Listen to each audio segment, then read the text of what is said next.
নিরাপদ থাকুন, হেলমেট পরুন, সিট বেল্ট বাঁধুন, গতিসীমা মেনে চলুন।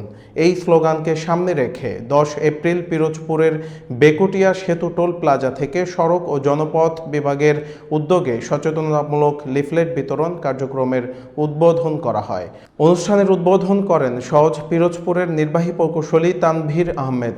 SM আবু জাফর এর প্রতিবেদনে দেখুন বিস্তারিত।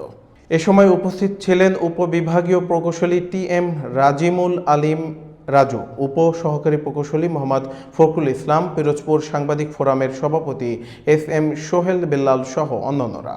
প্রকৌশলী তানভীর আহমেদ বলেন, দেশে সড়ক দুর্ঘটনার হার উদ্বেগজনকভাবে বাড়ছে, যার জন্য চালক, যাত্রী এবং পথচারী সবাই কম বেশি দায়ী।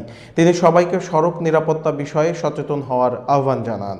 তিনি আরও বলেন, সরকারের বিভিন্ন উদ্যোগ সফল করতে জনগণের সক্রিয় সহযোগিতা প্রয়োজন। সকলকে সম্মিলিত প্রচেষ্টাতেই নিরাপদ সড়ক ব্যবস্থা গড়ে তোলা সম্ভব।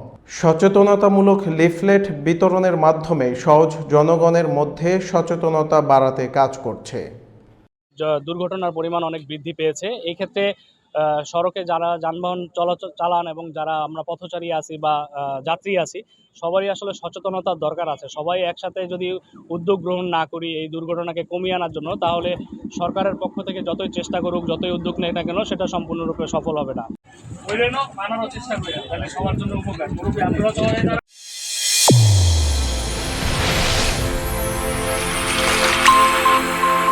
চ্যানেল A1 হৃদয়ের স্পন্দন।